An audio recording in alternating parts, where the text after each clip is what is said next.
Hi there again. I'm your fellow PM from What the Tech is Product Management.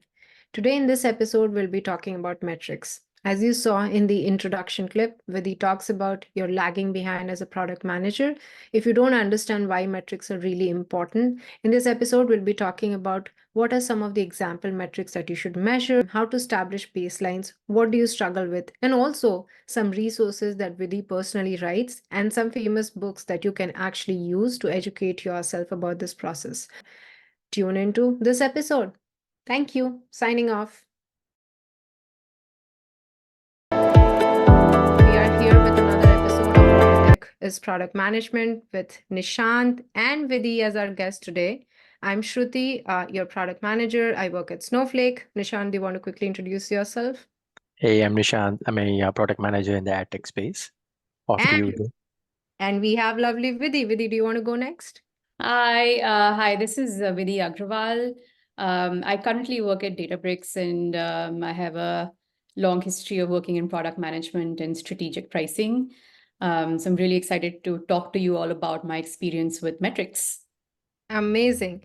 To begin with, Vidhi, why don't you tell about a brief overview about your product management career and what do you love about product management? Yeah. So actually, it's interesting because I didn't really start my career out of school in PM. I went from business school directly into more of an analytics pricing strategy role. Mhm. And the pricing strategy role really requires us to be data minded and like all things analytics Sure. and detailed statistics. Yeah. How do you apply regression analysis and conjoint analysis and all of those things. But where the connection with PM happened was as a pricing manager, you have to be very, very in line with the product value. And so when you are trying to understand what the product value is and the product positioning is, you kind of also get into the details of the tech. And obviously I'm in the B2B big data space. So not understanding the tech that underlies the product really doesn't give you a full view of what the customer value is.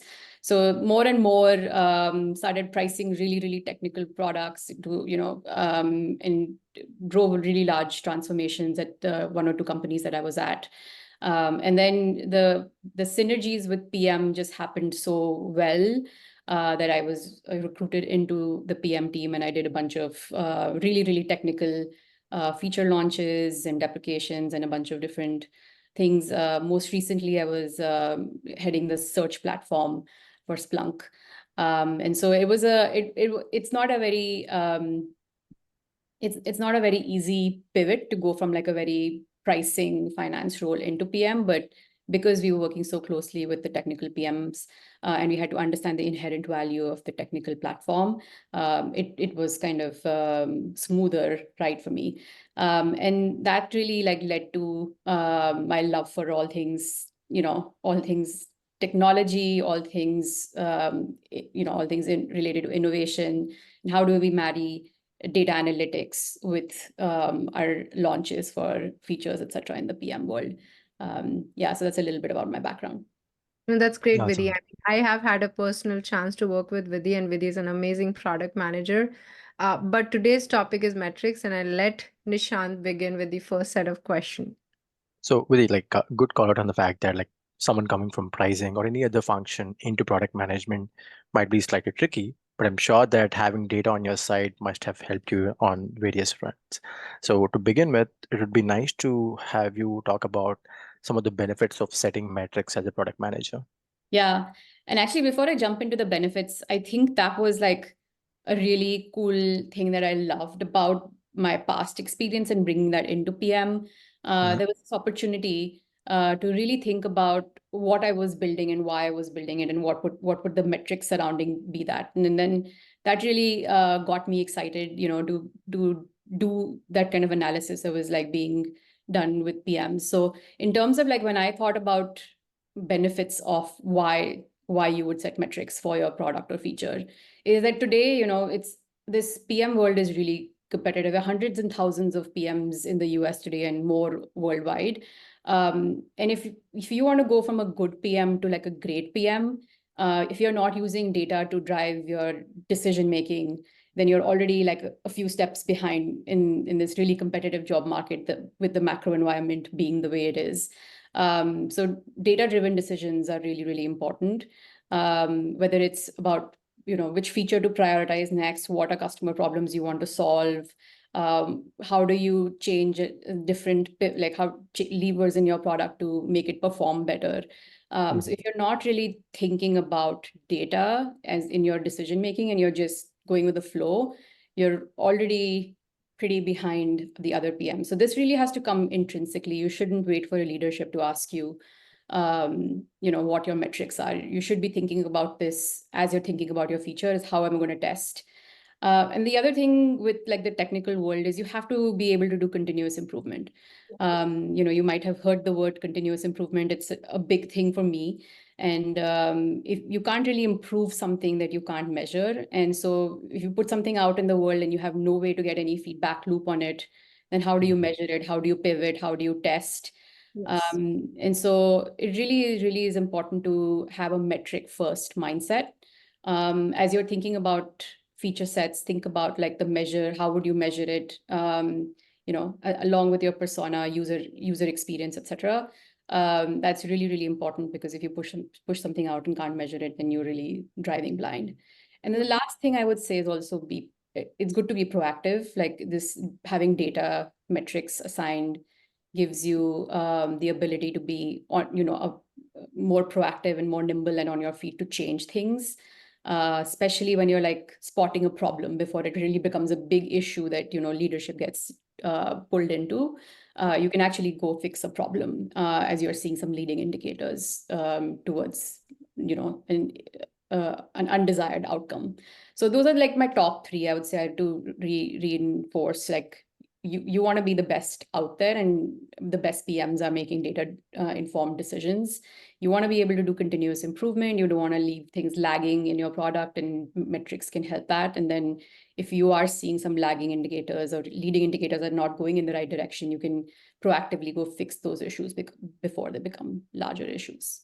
Yeah, I mean, Love that's an that. amazing point with like even on a day-to-day basis, we as a PM, right? Like whether we are communicating to leadership or whether we are trying to prioritize things with our engineering team, I think metrics play such a critical role, right? Like if you're trying to, position something with our leadership, we are like, why is this important? The first thing is like, how will it, improve as an important thing for our business, whether it's through credit consumption, net retention rate, and whatnot. Everything is becoming so much and so forth data driven that PMs need to be on top of it. Absolutely. So yeah, I mean, your summary was great, and I'll let Nishant add to it as well.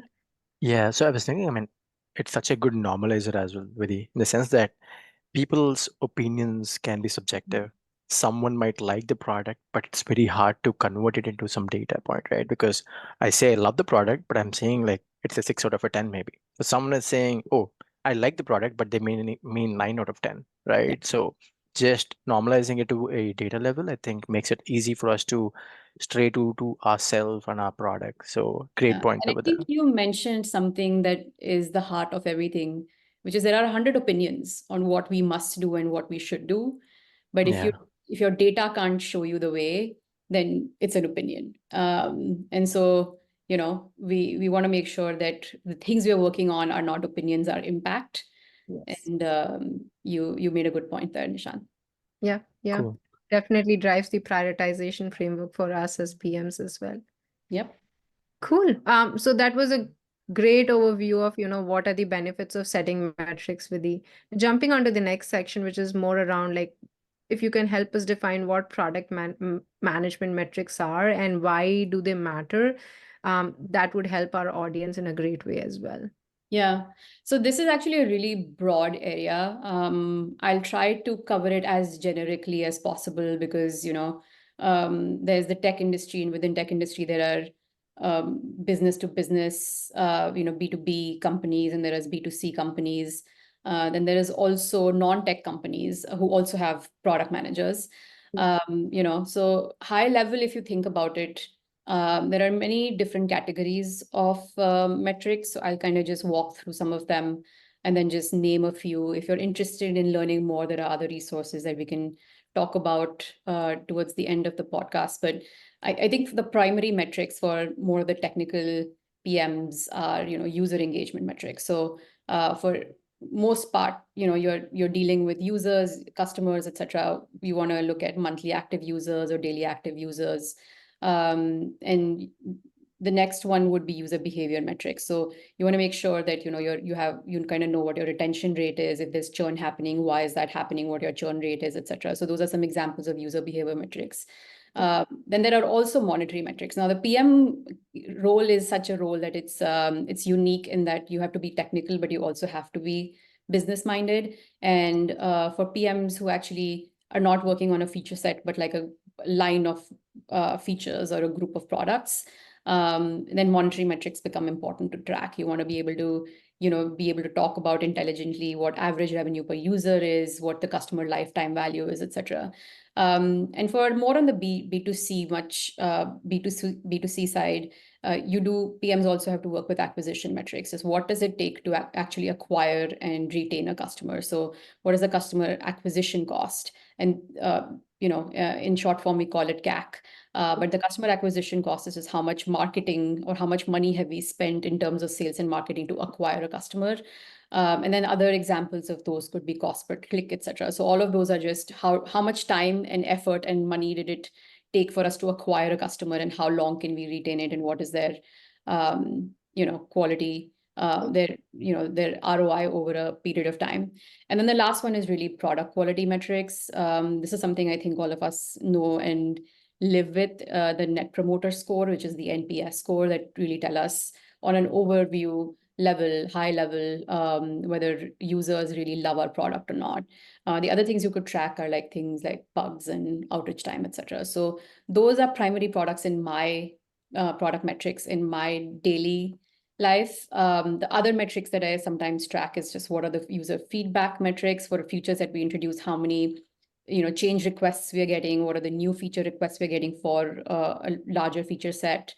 I also look at like who is using the product, so what are the user demographic metrics, age, gender, and then market share. And so these are secondary metrics like user feedback, user demographic, market share metrics, content. If you're pushing out content, like in terms of docs, technical docs, what are the metrics for those pages? What are the views? Are people actually consuming the docs in the right way?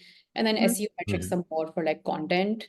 But the secondary metrics we touch on much less frequently than the primary metrics. Now, these metrics might differ based on industry, based on like which company you work for, but usually whatever you track will kind of fall in one of these larger categories. Yeah, I mean, this is a great comprehensive list and pretty much aligns with like on a day-to-day basis what we are tracking, probably Nishant and I are tracking for our product. One of the key metric that I simply can relate to is the NPS metric that in B2B industry is very famous, right? Like you want to make sure that you're moving the sentiment, which is also ties into things like NRR and whatnot. But yeah, I mean, these are amazing set of metrics. Nishant, which one resonates very well with you? For me, it's the user engagement metrics at this point in time. And I feel like it depends on the stage of your career. And I'm sure like as you go up the ladder, you start looking at all these metrics. But when you're in early stages, you might be responsible for some part of it because when you this is so comprehensive with it, it's almost like overwhelming because there's like technical side, there's product side, there's market side, there's like website side. So there's so Yeah. many aspects of the product and you could be tracking all of them. And there's probably at your level, you might be thinking, okay, how do I abstract all of this and look at the health of the product in general and Yeah. then have a chance to deep dive if you need to. Yeah, I personally like the way I've seen PM teams set up. No one person is tracking all these different metrics. It's just Right. this is a more comprehensive list of the different types.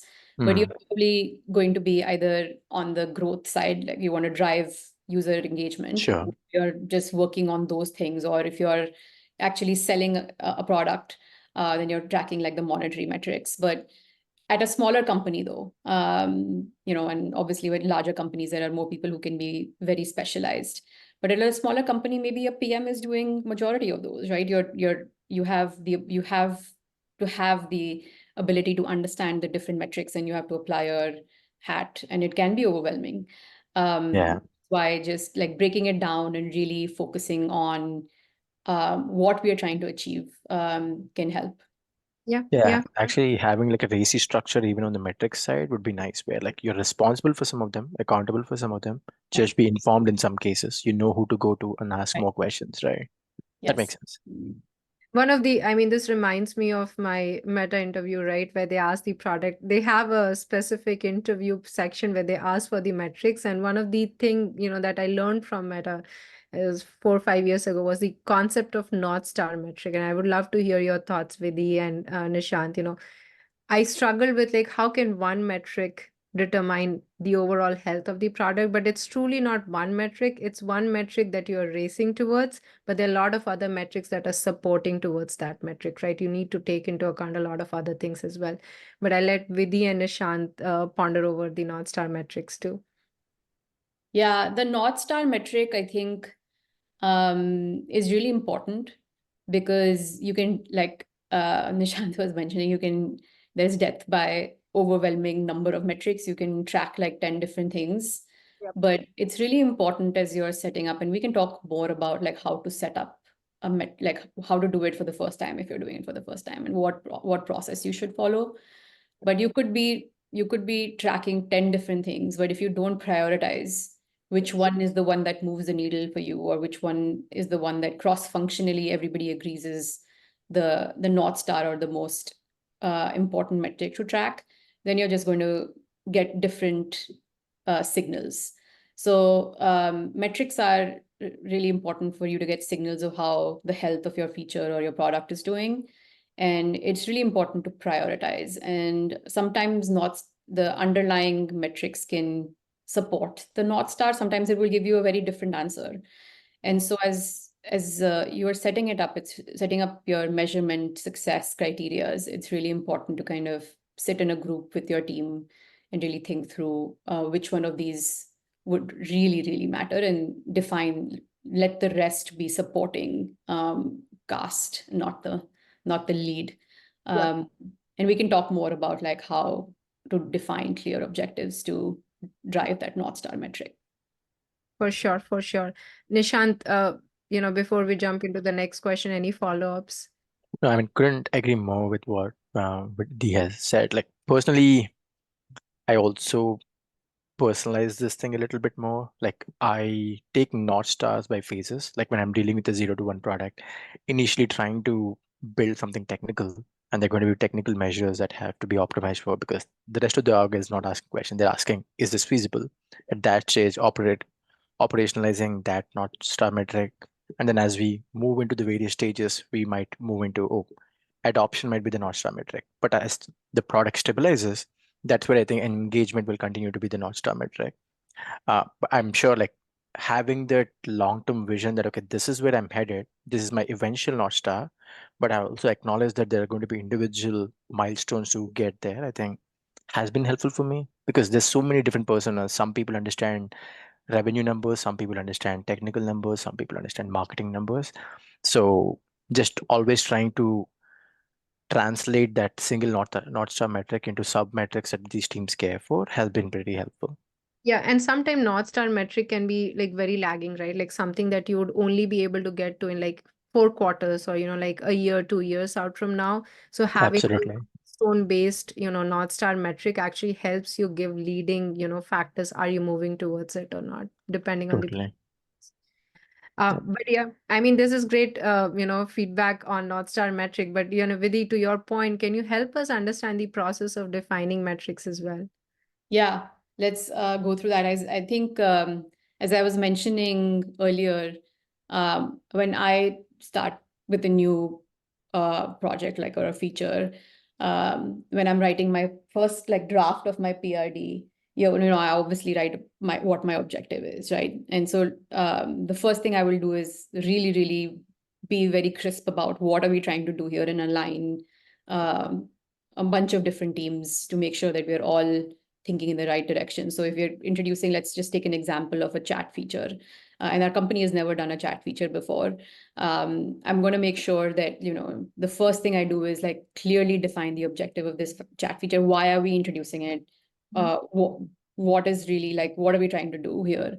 And so let's take the example that, we all got together and we all decided that, yeah, we want to drive user engagement.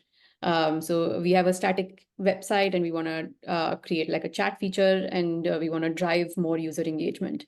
And then, once we've defined the high level objective, then you really want to like dive into key results. So you want to understand the business needs and really identify the key results. What would drive user engagement? And so you were probably thinking about, if user engagement is like your Northstar, what would be the underlying things that need to happen to drive more user engagement? And obviously you're starting from zero. So, the first thing you'll think about is you actually want to boost your daily active users. So you want to make sure that a lot of people are actually engaging or adopting your chat feature, and then you're also retaining them. So the first thing, like Nishant mentioned, was you want people to use it. So there's adoption, right? And then you start thinking about, okay, the first thing that we need is adoption. What are the metrics that will drive adoption? And as you're thinking about these metrics things, sometimes, they will also give you feature ideas. So one example was when we were talking internally, when we were thinking about a chat feature, and we were like, okay, we want to drive more adoption.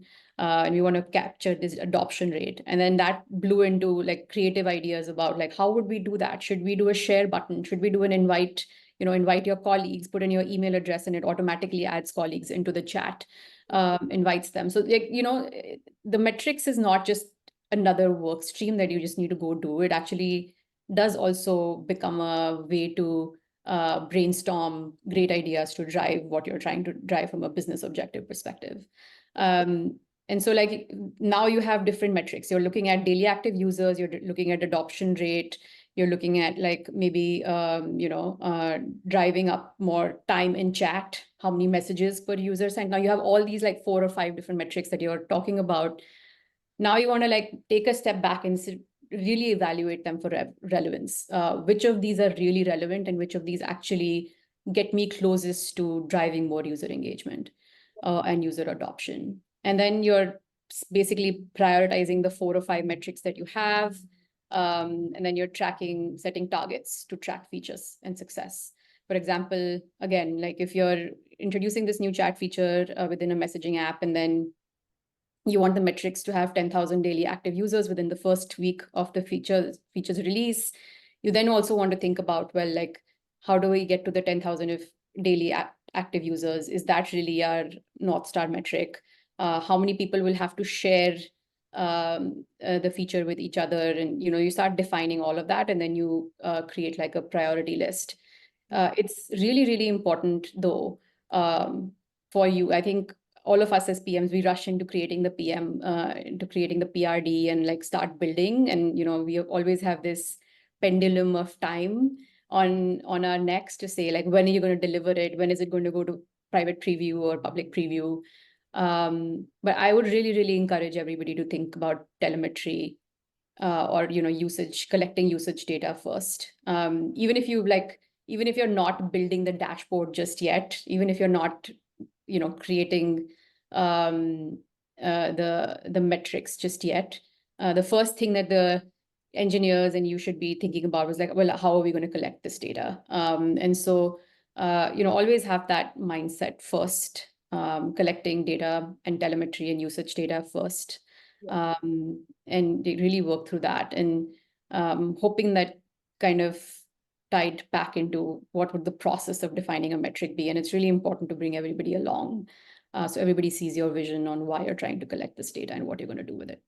Yeah, I mean, as you said, right, like this is very important to be inculcated as a discipline of, product definition to like taking product out to the market, because this will inform what you need to do as a follow-up, or Yeah. what you even need to prioritize as part of your MVP. Yeah.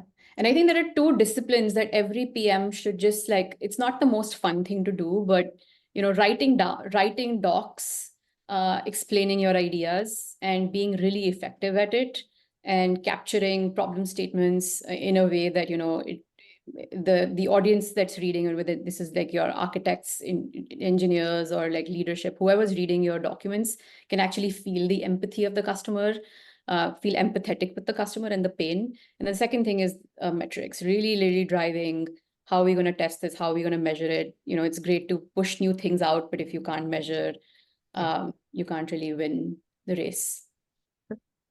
And that's the end of part one. Personally, I thought this was one of the best podcasts we have had on this show so far. And kid you not, there's another 20 minutes of this. So we intentionally made this into two parts. Let us know your thoughts so far and stay tuned for part two.